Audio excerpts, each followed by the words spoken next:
ربنا آتنا في الدنيا حسنة وفي الآخرة حسنة وقنا عذاب النار. السلام عليكم ورحمة الله وبركاته. إن الحمد لله نحمده ونستعينه ونستغفره ونعوذ بالله من شرور أنفسنا ومن سيئات أعمالنا. من يهده الله فلا مضل له ومن يضلل فلا هادي له وأشهد أن لا إله إلا الله وحده لا شريك له وأشهد أن محمدا عبده ورسوله لا نبي بعده. نصلي ونسلم على رسولنا الأمين وعلى آله وأصحابه ومن تبعهم بإحسان إلى يوم الدين وبعد. Ikhwani wa akhwati fid din, a'azzakumullah. Pada kesempatan kali ini insyaallah kita ingin membahas sesi yang ketujuh dari manhaj as-salafus salih dalam berdakwah kepada Allah Subhanahu wa taala, yaitu bahasan tentang berdakwah dengan ilmu dan basirah. Pada saat yang lalu kita telah mempelajari bahwa berdakwah itu harus dengan ikhlas. Kemudian ikhlas itu harus di samping khalisan, harus shawaba, harus benar, harus tepat. Nah, saat ini kita ingin membahas sisi yang kedua. Kalau pada saat yang lalu kita telah membahas betapa pentingnya ikhlas, maka pada saat ini kita ingin mempelajari unsur yang kedua yang akan mengarahkan seorang da'i atau orang yang berdakwah itu kepada keberhasilan, yaitu unsur shawaba, unsur shawab, benar, tepat. Di mana sesuatu itu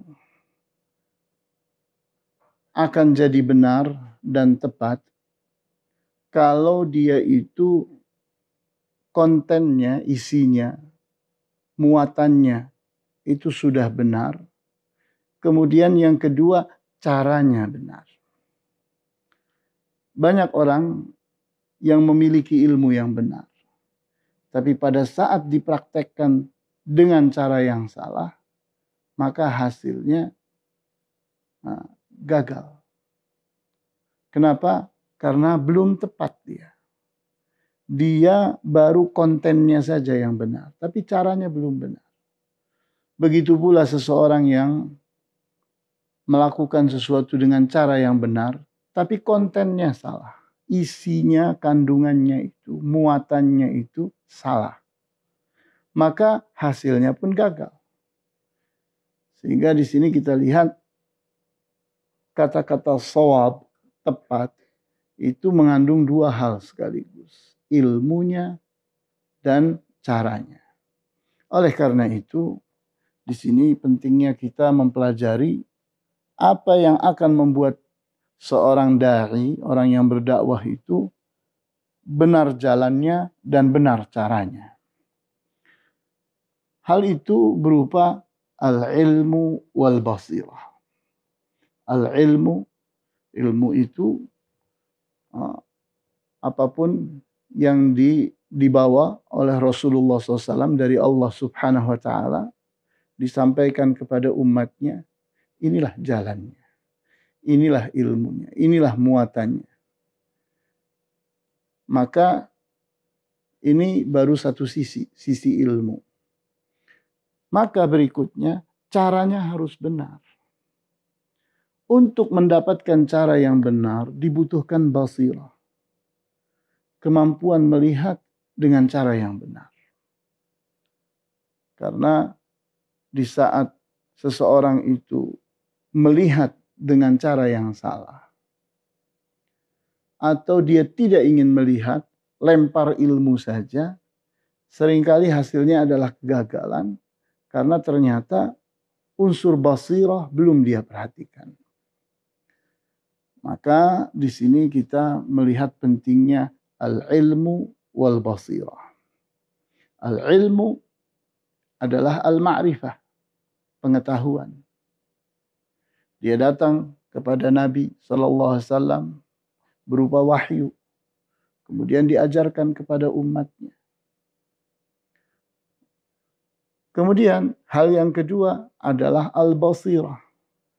Al-basirah itu berasal dari kata al-basar yang artinya penglihatan, pandangan, di mana seseorang itu di saat akan menembak dia harus melihat dengan persis.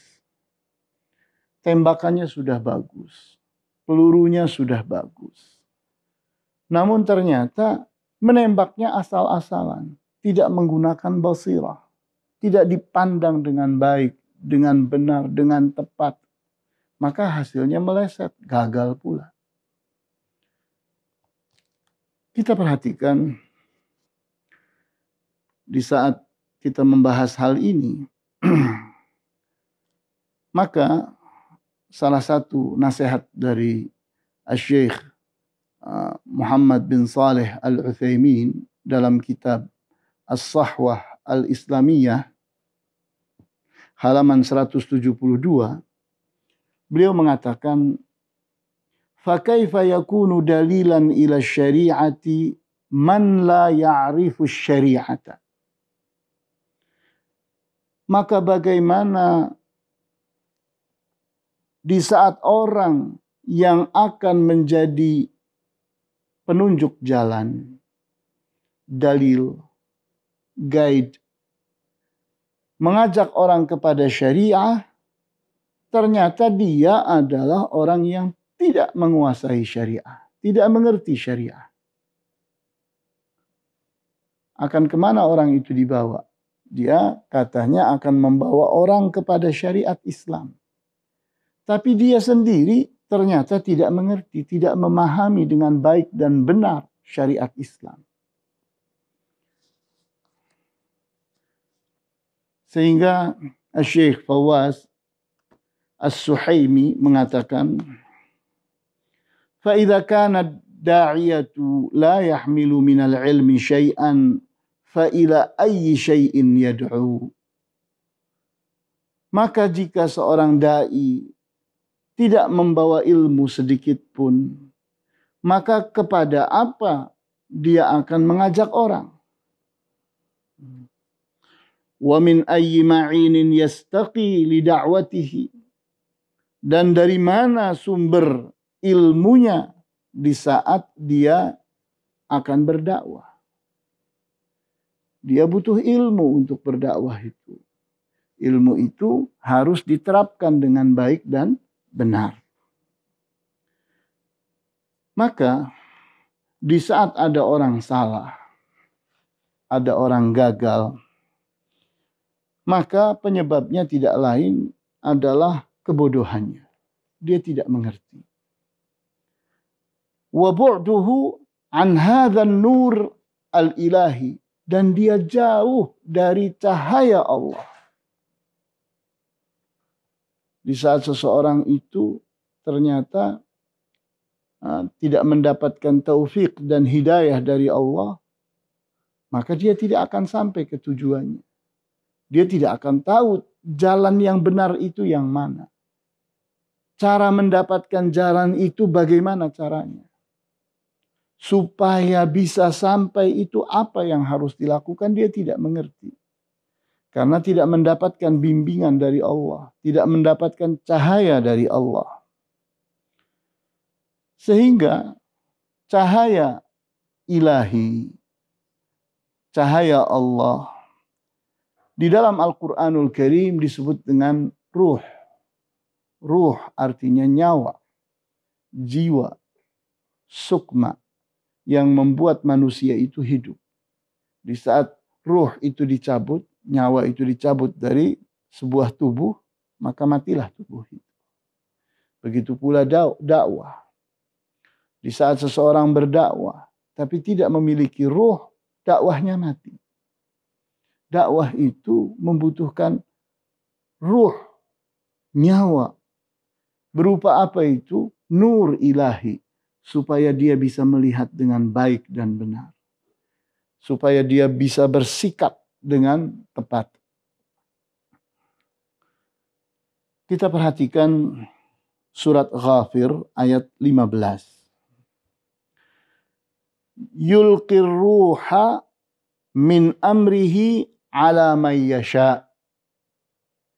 Yulqir ruha, Allah melemparkan ar-ruh, cahaya ilahi tadi, min amrihi, dengan perintahnya, dengan ketetapannya, ala may yasha, untuk orang yang dikehendakinya. Tidak semua orang dapat itu. Sehingga kita ini memang harus dekat dengan Allah. Kita ini harus mencintai Allah dan dicintai oleh Allah. Sehingga jalan kita itu terasa mudah. Kenapa? Karena Allah selalu membimbing kita. Selalu mengarahkan kita. Selalu memberi cahaya kepada jalan kita. Kita perhatikan pula surat Asy-Syura ayat 52. Wa kadzalika auhayna ilaika ruham min amrina. Dan begitu pula kami wahyukan kepadamu ruh min amrina, dari ketetapan kami, dari keputusan kami. Jadi kita lihat bahwa ada satu unsur penting dalam berdakwah yang seringkali luput dari seseorang. Di saat kita memandang kepada orang-orang, maka bisa jadi seseorang banyak muridnya, tapi ternyata hilang seperti buih, tidak melakukan perubahan apa-apa. Sehingga dakwahnya tidak seperti orang yang menghasilkan sesuatu yang gemilang. Namun ada lagi orang yang lain, muridnya tidak banyak, tapi keberhasilannya besar. Mengapa? Ada faktor apa? Jawabnya ini faktornya. Bahwa berdakwah itu butuh ilmu dan butuh basirah. Sehingga Syekh Fawaz As-Suhaimi mengatakan, فَجَعَلَ اللَّهُ حَيَاةَ الْقُلُوبِ وَالْأَرْوَاحِ وَالْمُجْتَمَعَاتِ جَمِيعًا بِهَذَا الْعِلْمِ الْمَوْرُوثِ عَنْ رَسُولِ اللَّهِ صَلَّى اللَّهُ عَلَيْهِ وَسَلَّمَ. Maka Allah jadikan hidupnya jiwa manusia, hidupnya nyawa manusia, dan hidupnya kumpulan-kumpulan dari itu semua, itu bergantung kepada ilmu yang diwariskan dari Allah sallallahu alaihi wasallam. Fahuwa qutul qulubi wa nuruha. Karena ilmu yang datang dari Nabi Muhammad sallallahu alaihi wasallam itulah qutul qulub, makanannya jiwa. Wa nuruha, dan itu pula cahayanya. Sehingga kita ini harus mengambil ilmu dari Rasulullah SAW itu secara utuh. Kita mengerti jalannya dan mengerti caranya. Kedua-duanya kita ambil secara utuh. Maka itulah yang akan menghidupkan nyawa manusia. Yang akan menghidupkan jiwa manusia. Yang akan membuat dakwah itu memenuhi tuntutannya. Kita perhatikan surat Asy-Syura ayat 52. Walakin ja'alnahu nuran nahdi bihi man nasha'u min ibadina wa innaka la tahdi ila siratim mustaqim. Dan akan tetapi kami jadikan dia itu sebagai cahaya yang kami tunjuki dengannya orang yang kami kehendaki di antara hamba-hamba kami. Dan sesungguhnya engkau memberi petunjuk ke jalan yang lurus. Di saat orang itu berdakwah, apa yang sedang dia lakukan? Mengajak orang ke jalan Allah. Jalan Allah itu as-siratul mustaqim, jalan yang lurus. Jalan Allah itu adalah al-Islam. Maka di saat Islam itu dijalani, Islamnya sudah benar, maka berikutnya butuh dukungan Allah. Sehingga benar-benar orang itu mendapatkan hidayah. Benar-benar orang itu akan menjalani jalan Allah itu dengan baik dan benar. Sehingga Syekh Fawaz As-Suhaimi berkata, فَأَخْبَرَ اللَّهُ تَعَالَى أَنَّ كِتَابَهُ الَّذِي أَنزَلَهُ عَلَى رَسُولِهِ صَلَّى اللَّهُ عَلَيْهِ وَسَلَّمَ مُتَضَمِّنٌ لِلرُّوحِ الَّتِي تَحْيَا بِهِ الْقُلُوبُ وَالنُّورُ الَّذِي يَهْدِي إِلَى صِرَاطٍ مُسْتَقِيمٍ. Pada ayat ini, pada surat Asy-Syura ayat 52 tadi, Allah memberitakan bahwa kitabnya Al-Quran yang diturunkan kepada Rasulnya itu sudah mengandung di dalamnya ar-ruh, nyawa yang mampu menghidupkan jiwa, dan mengandung pula unsur cahaya yang mampu menunjuki orang ke jalan yang lurus. Jadi kita lihat ini bedanya antara ilmu Allah dengan ilmu pengetahuan umum. Ilmu pengetahuan umum itu adalah pengetahuan. Dia itu memberikan orang tanda-tanda tentang sesuatu itu baik, sesuatu itu benar, sesuatu itu bermanfaat. Tapi dia itu kosong dari ruh, kosong dari basirah, dari nur, dari cahaya. Sehingga dia itu bermanfaat, ya. Namun tidak mampu menjamin orang itu benar-benar berada di atas hidayah.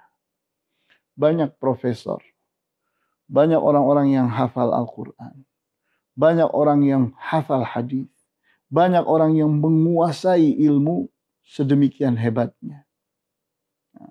Namun ternyata dia tidak mendapatkan hidayah dari Allah. Kita lihat tidak kurang-kurangnya para misionaris. Kita melihat bagaimana orang-orang yang disebut dengan orientalis, mereka sangat menguasai Al-Quran, sangat menguasai hadis, sangat menguasai ilmu-ilmu syariah. Tapi itu semua sekedar pengetahuan. Kosong dari ar-ruh, kosong dari unsur terpenting dari ilmu itu sendiri. Kita lihat pada surat Al-An'am ayat 122. Awaman kana maitan fa ahyainahu wa ja'alna lahu nuran yamshi bihi fin nasi kaman mathaluhu fil dhulumati laisa bi kharijin minha. Dan apakah orang yang mati kemudian kami hidupkan dia dan kami berikan kepadanya cahaya yang dengan cahaya itu dia bisa berjalan di tengah-tengah para manusia. Apakah sama orang yang demikian ini dengan orang yang berada di dalam kegelapan dan tidak mampu keluar dari kegelapan itu? Jadi kita bayangkan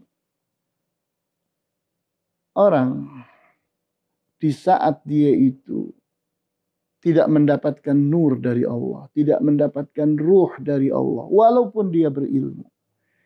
Dia itu dianggap oleh Allah maitan. Dia itu jenazah. Dia itu orang mati. Fisiknya saja yang hidup. Tapi nyawanya tidak benar-benar hidup. Sehingga dia tidak mampu untuk menjalani jalan yang benar. Tidak mampu untuk sampai kepada Allah Subhanahu wa ta'ala. Maka orang yang seperti itu, kata Allah, Allah hidupkan dia. Allah beri cahaya. Nah, kita lihat orang tadi tidak cukup hanya dengan ilmunya, dengan fisiknya, tapi membutuhkan cahaya dari Allah. Yang dengan cahaya itu dia mampu berjalan dengan baik dan benar di tengah-tengah para manusia. Kemudian kita bandingkan dengan orang yang hidup dalam kegelapan. Tidak mengerti mana yang baik, mana yang buruk, mana yang benar, mana yang salah, mana yang manfaat, mana yang bahaya. Dia tidak mengerti apa-apa. Sehingga dia terus berkubang. Terus dia berenang di dalam kegelapan itu dan tidak mampu keluar daripadanya. Dia terus dalam keburukan, dia terus dalam kesalahan, dia terus dalam bahaya. Dan dia tidak mampu keluar daripadanya. Sehingga dia butuh cahaya. Cahaya apa itu? Cahaya Allah. Berkata Ibnu Qayyim Al-Jauziyah, "Fajam'un bainal aslaini al-hayati wan nuri, fabil hayati takunu quwwatuhu wa sam'uhu wa basaruhu wa haya'uhu wa iffatuhu wa syaja'atuhu wa sabruhu wa sairu akhlaqihil fadilati wa mahabbatuhu lil husni wa bughduhu lil qabihi fakullama qawiyat hayatuhu qawiyat fihi hadhihi sifat kama qala Ibnu Mas'ud radhiyallahu anhu halaka man lam yakun lahu qalbun ya'rifu bihil ma'rufa wa yunkiru bihil munkara." Terkumpulnya dua prinsip, al-hayah wan nur, hidup dan cahaya. Hidup dan cahaya. Kita lihat bahwa ilmu itu di saat dia itu datang dari Allah, maka dia mampu menghidupkan dan mampu memberi cahaya. Sehingga dengan hidup itu, kekuatan seseorang, kemampuan mendengarnya, kemampuan melihatnya, kemampuan memiliki rasa malu, kemampuan merasa mulia, kemampuan untuk berani, kemampuan untuk bersabar, dan masih banyak lagi akhlak yang mulia lainnya. Rasa cintanya kepada kebaikan, rasa bencinya kepada keburukan, itu semuanya hidup. Hidup dengan ilmu yang benar-benar datang dari Allah. Maka semakin kekuatan hidupnya itu semakin kuat, maka sifat-sifat itu pun semakin kuat. Jadi kita bayangkan di saat seseorang itu benar-benar mendapatkan bimbingan, arahan, hidayah dan taufik dari Allah, sehingga dia hidup dengan ilmu yang datang dari Allah. Lahirlah kehidupan jiwanya. Maka kuatlah sifat-sifat mulia tadi. Sehingga kemampuannya mendengar, kemampuannya melihat, kemampuan rasa malunya, kemampuan rasa mulianya, kemampuan keberaniannya, kemampuan kesabarannya, dan seterusnya di antara akhlak-akhlak yang mulia itu, semuanya hidup. Hidup. Benar-benar ada pada dirinya, bukan kepalsuan. Maka itulah yang akan menjadikan diri orang itu kuat. kita perhatikan apa yang dikatakan oleh Ibnu Mas'ud, Abdullah Ibnu Mas'ud, seorang sahabat radhiyallahu anhu. Beliau katakan, halaka man lam yakun lahu qalbun ya'rifu bihil ma'rufa wa yunkiru bihil munkara. Telah binasalah orang yang belum memiliki jiwa yang mampu membuat dia mengerti mana yang ma'ruf untuk dibenarkannya, dan dia mengerti mana yang mungkar untuk diingkarinya. Jadi kita lihat banyak orang yang berilmu, kemudian bagaimana di hadapan kemungkaran? Biasa-biasa saja. Buat dia tidak ada masalah. Di saat melihat orang bodoh, tidak ada masalah. Dia tidak punya kekuatan apa-apa di dalam dirinya untuk mengatakan bahwa yang ma'ruf itu ma'ruf, yang mungkar itu mungkar. Kosong jiwanya. Maka kita lihat apa yang dibahas pada saat ini akan semakin nampak di saat kita mempelajari beberapa hal berikut. Yang pertama, annallaha jalla wa ala amara nabiyahu sallallahu alaihi wasallam fi awalil amri biqaulihi subhanah, iqra bismi rabbikal ladzi khalaq. Bahwa Allah yang maha agung lagi maha mulia telah memerintahkan nabinya di awal kenabiannya dengan kata-kata iqra, bacalah, bismi rabbika, dengan nama Tuhanmu, alladzi khalaq, yang dia telah menciptakan. Nah, maka kita lihat Rasulullah SAW sejak itu sudah yakni terbimbing dengan ilmu. Kemudian kita perhatikan ayat 2 dari surat Al-Jumu'ah. Huwallazi ba'atsa fil ummiyina rasulan minhum yatlu 'alaihim ayatihi wa yuzakkihim wa yu'allimuhumul kitaba wal hikmata wa in kanu min qablu lafi dhalalin mubin. Dialah Allah yang telah mengutus di tengah-tengah orang yang buta huruf seorang rasul dari mereka. Tugasnya adalah membacakan kepada mereka ayat-ayat Allah, mengajarkan kesucian kepada mereka, dan mengajari mereka Al-Quran dan Al-Hikmah. Walaupun sebelum itu mereka berada di dalam kesesatan yang nyata. Jadi pelajaran kita yang pertama, bahwa Rasulullah SAW itu bertugas mengentas umatnya dari kesesatan yang nyata kepada kejayaan, kepada kemuliaan, kepada kehidupan yang sesungguhnya dengan ilmu. Kemudian yang kedua, anna Allah jalla wa ala ja'ala al-jahila bil kitabi was sunnati bimathabatil a'ma alladhi la yubsiru syai'a. Bahwa sesungguhnya Allah yang maha besar lagi maha mulia telah menjadikan orang yang bodoh tentang Al-Quran dan As-Sunnah itu seperti orang buta yang tidak mampu melihat sedikit pun. Sehingga dikatakan pada surat Ar-Ra'd ayat 19, afaman ya'lamu annama unzila ilaika min rabbikal haqqu kaman huwa a'ma. Apakah orang yang mengerti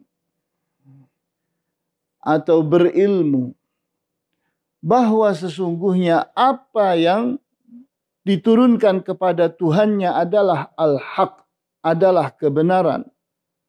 Kaman huwa a'ma. Apakah sama orang yang berilmu tersebut dengan orang yang buta? Jadi kita lihat bahwa orang yang mengerti tentang ajaran berupa wahyu dari Allah dengan orang yang tidak berilmu tentang itu bedanya seperti orang yang mampu melihat dengan matanya dengan orang yang buta. Kemudian kita perhatikan pula catatan yang ketiga. Annallaha jalla wa ala amara birruju'i ila ahli ilmi lima'rifatil haqqi wal amali bihi. Haitsu yaqul walau radduhu ila rasuli wa ila ulil amri minhum la'alimahu alladhina yastanbitunahu minhum. Bahwa Allah yang maha agung lagi maha mulia memerintahkan untuk kita ini merujuk kepada para ulama, kepada orang-orang yang berilmu, orang-orang yang mengerti kebenaran, dan orang-orang yang mengamalkan kebenaran itu. Sehingga dikatakannya, walau radduhu, ini pada surat An-Nisa ayat 83, walau radduhu ilar rasuli, dan jika mereka itu merujukkannya kepada Rasul, wa ila ulil amri minhum, atau merujukkannya kepada ulil amri di antara mereka, la'alimahu alladhina yastanbitunahu minhum, maka hal ini akan dimengerti oleh orang-orang yang beristimbat, orang-orang yang mampu menganalisa, mempelajari apa yang menjadi masalah mereka. Jadi di saat seseorang itu punya masalah, kemudian dia datang kepada Rasulullah atau datang kepada orang yang berilmu, maka Rasul itu akan mampu memahami masalahnya dan memberikan jalan keluar. Begitu juga para ulama yang benar-benar mengerti tentang wahyu Allah. Kemudian kita lihat pada surat An-Nahl ayat 43.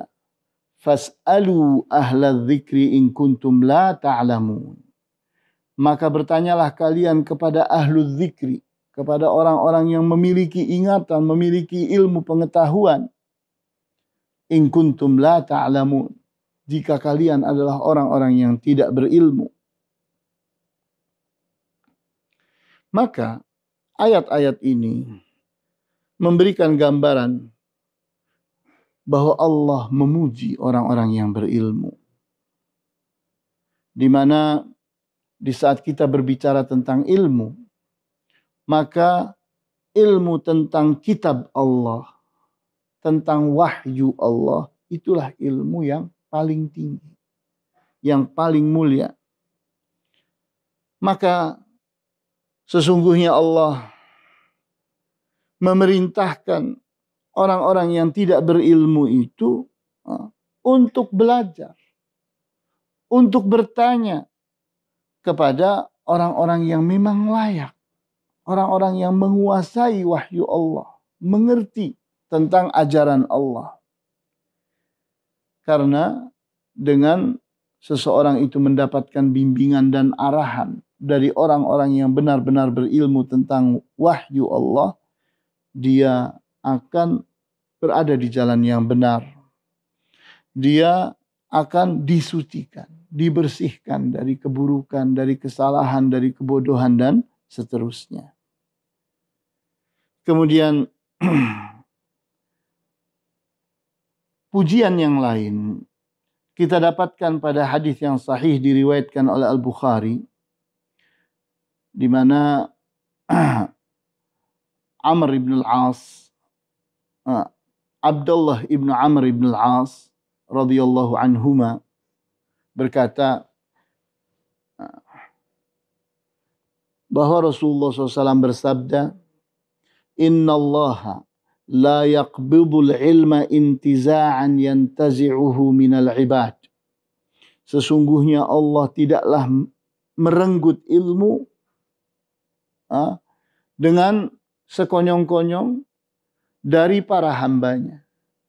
Jadi hilangnya ilmu itu bukan karena dicabut dari para ulama, bukan itu caranya hilangnya ilmu.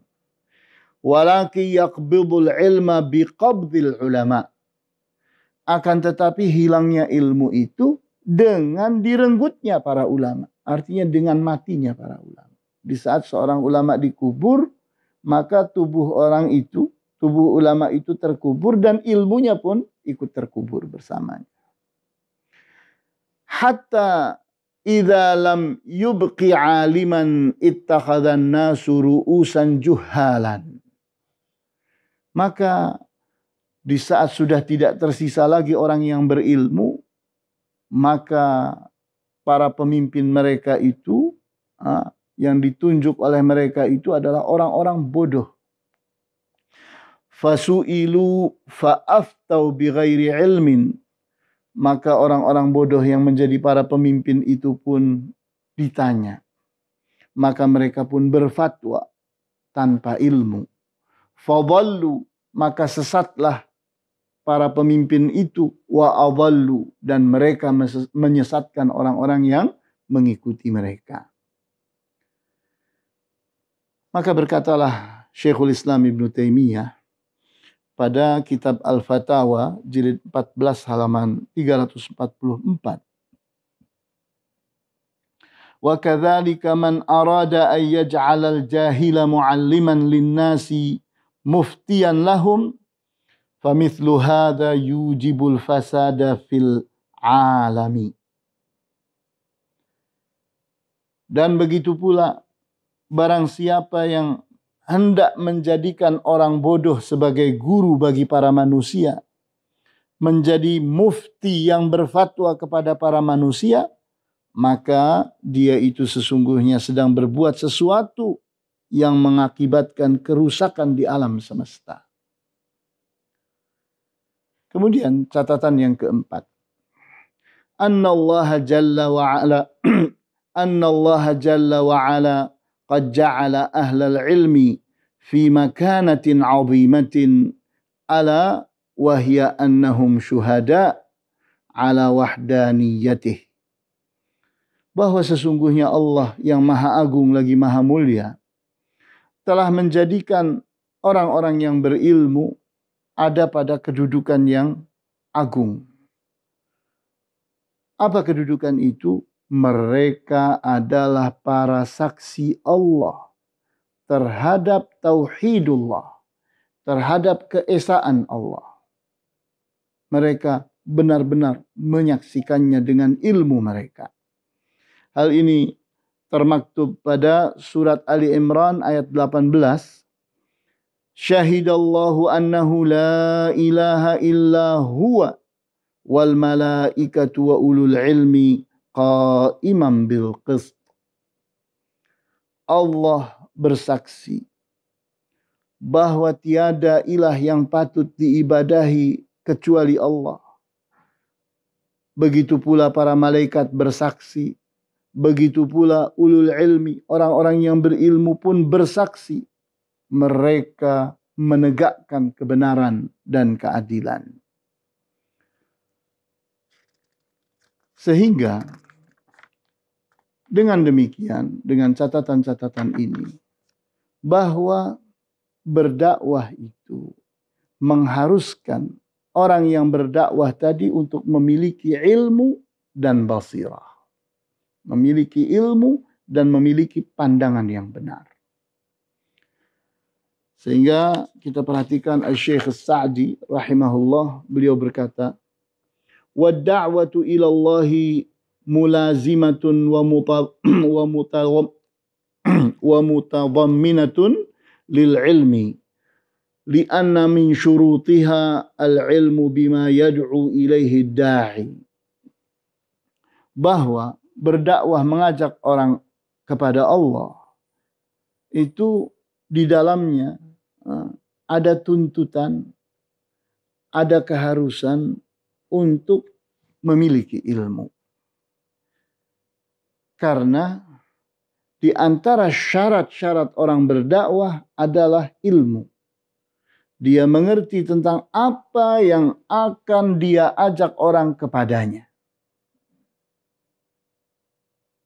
Kemudian kita perhatikan surat Al-Mujadilah atau Al-Mujadalah ayat 11. Yarfa'illahu alladhina amanu minkum walladhina utul ilma darajat. Allah memuliakan, mengangkat orang-orang yang beriman di antara kalian dan orang-orang yang diberikan kepada mereka ilmu lebih tinggi beberapa derajat dibandingkan dengan yang lain. Jadi iman dan ilmu itulah yang akan mengangkat orang kepada kedudukan yang tinggi di mata Allah. Sehingga di dalam hadis yang diriwayatkan oleh Abu Dawud, Rasulullah SAW bersabda, "Faman akhadahu bihadzin wafir." Barang siapa yang telah mengambil ilmu, maka dia telah mengambil keberuntungan yang besar. Jadi ilmu itu adalah sesuatu yang mahal, sesuatu yang berharga, sesuatu yang dipuji oleh Allah dan Rasul-Nya. Maka di saat orang itu ingin mencapai kepada keberhasilan dan kemuliaan, dia wajib menyandang ilmu. Kemudian dengan ilmu itulah dia mengajak orang. Kemudian dia berikutnya menyandang al-basirah, kemampuan untuk memandang, melihat sesuatu dengan benar. Sehingga dia akan memberikan solusi yang benar. Kita perhatikan apa yang dikatakan oleh Syekh Abdul Aziz bin Baz rahimahullah berbicara tentang ayat 108 dari surat Yusuf. Qul hadhihi sabili ad'u ila Allahi ala basiratin ana wa man ittaba'ani. Katakan bahwa ini adalah jalanku. Aku berdakwah mengajak orang kepada Allah ala basiratin. Dengan basirah. Inilah aku dan inilah orang-orang yang mengikutiku. Sehingga Syekh Abdul Aziz bin Baz mengatakan bahwa Allah Subhanahu wa taala mengharuskan orang yang berdakwah itu untuk berdakwah dengan basirah. Di mana dia itu harus benar-benar melihat, memandang bahwa orang itu ada di mana dan harus dibawa kemana. Sehingga kewajiban orang yang berdakwah itu adalah memperhatikan dengan basirahnya, dengan ilmunya, dengan cahaya yang dimilikinya untuk memberikan jalan yang benar-benar tepat, akan membawa orang kepada kebenaran.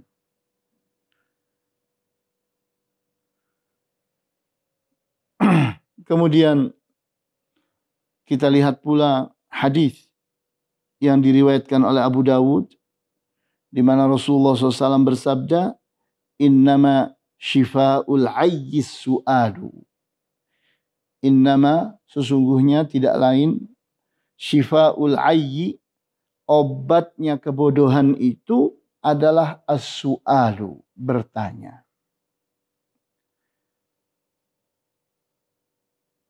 Hadis ini, asbabul wurudnya, penyebab beliau bersabda demikian itu adanya sebuah kejadian. Ada seseorang dalam perjalanan berdua dengan kawannya pada saat itu. Kemudian salah satu dari dua orang itu tertimpa batu dan pecah kepalanya. Kemudian orang yang tertimpa batu dan pecah kepalanya ini bertanya kepada kawannya, bagaimana nih aku ini tidak bisa berwudu? Kalau aku berwudu akan kemasukan air kepalaku. Nah, maka si kawan ini tidak mengerti bahwa kalau seseorang itu punya uzur, punya halangan untuk menggunakan air, maka menggunakan tayamum. Tidak, dia tidak mengerti tentang tayamum, diharuskannya kawannya itu menggunakan air. Maka akibatnya matilah kawan itu. Maka ini diberitakan kepada Rasulullah SAW cerita tentang itu, maka marahlah Rasulullah SAW.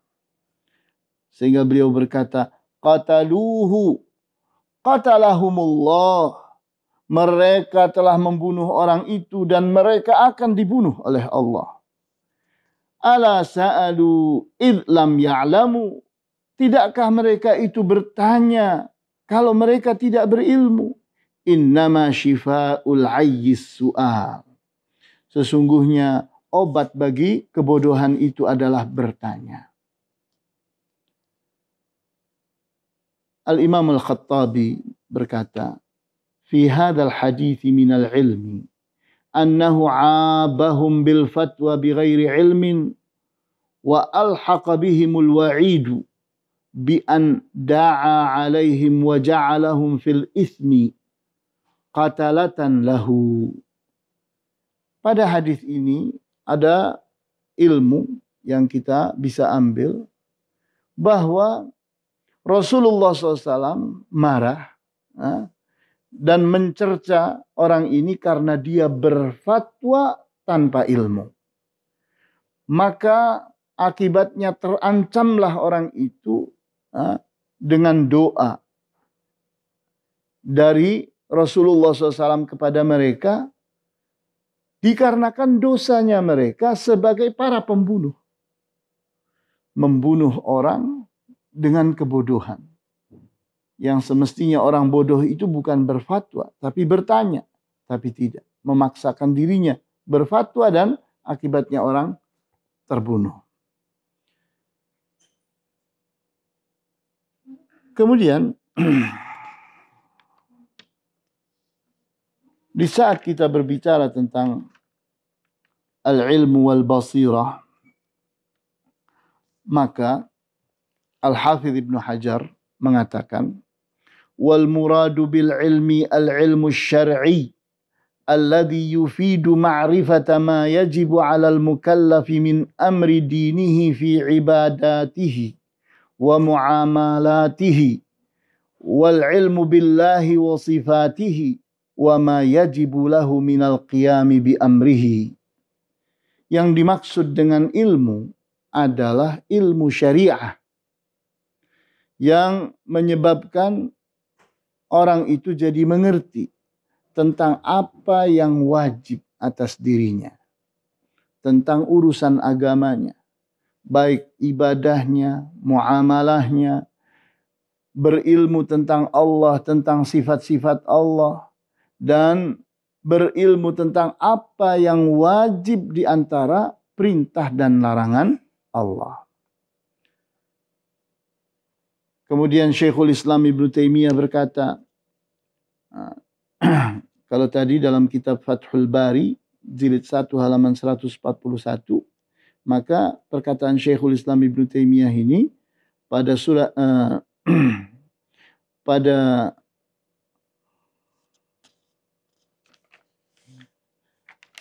pada Al-Fatawa jilid 28 halaman 39. Beliau katakan, wal ilmu huwa ma ba'atsallahu bihi rasulahu wa huwa sultan. Dan ilmu yang dimaksud adalah apa yang Allah utus dengannya Rasulullah SAW. Dan itulah as-sultan, ilmu yang menjadi kekuatan. Yang dibahas, disebut di dalam surat Ghafir ayat 56. Innal ladzina yujadiluna fi ayatillahi bighairi sultanin atahum Sesungguhnya mereka itu berdebat tentang ayat-ayat Allah tanpa sultan yang datang kepada mereka. Jadi Allah menyebut tanpa ilmu yang datang kepada mereka dengan menyebutkan tanpa sultan yang datang kepada mereka. Sehingga ilmu itu salah satu sifatnya adalah sultan, kekuatan. Kekuatan dalam memimpin, dalam menguasai, dalam membimbing, dalam mengarahkan, dalam memerintah dan melarang. Faman takallama fid dini bighairi ma ba'atsallahu bihi rasulahu kana mutakalliman bighairi ilmin. Maka barang siapa yang berbicara dalam hal agama tanpa apa yang diajarkan oleh Allah kepada Rasulnya, maka dia itu telah berbicara tanpa ilmu. Wa man tawallahu syaitan fa innahu yudhilluhu wa yahdihi ila adzabis sa'ir. Dan orang yang seperti itu dibimbing oleh syaitan, sehingga syaitan itu akan menyesatkannya dan akan menunjukinya kepada azab api neraka sa'ir. Sehingga kita lihat bahwa ilmu jika disebut, maka dia akan mengarah bahwa yang dimaksud ilmu adalah ilmu syariah. Ilmu yang datang dari Allah kepada Rasulnya.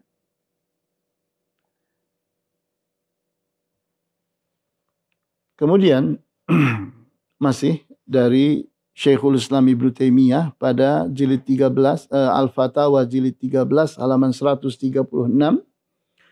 Wal ilmu ma qama alaihi dalilu. Dan ilmu itu adalah sesuatu yang ditegakkan oleh dalil. Wan nafi'u minhu ma ja'a bihi rasul. Dan ilmu yang bermanfaat itu adalah ilmu yang dibawa oleh Rasul. Kemudian kita baca lagi. Ya, ini masih dari Syekhul Islam Ibnu Taimiyah dalam kitab Ar-Raddu 'alal Bakri jilid 74 halaman 75. Wa innama yatakallamuna bihasbi araihim wa ahwaihim fayatakallamuna bil kadhibi wat tahrifi fayudkhiluna fi dinil islami ma laysa minhu.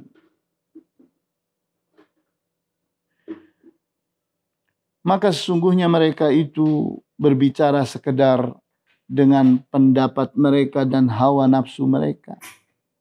Maka mereka berbicara dengan dusta, dengan penyimpangan, sehingga mereka akibatnya memasukkan ke dalam agama Islam ini apa yang sesungguhnya bukan dari agama Islam. Kemudian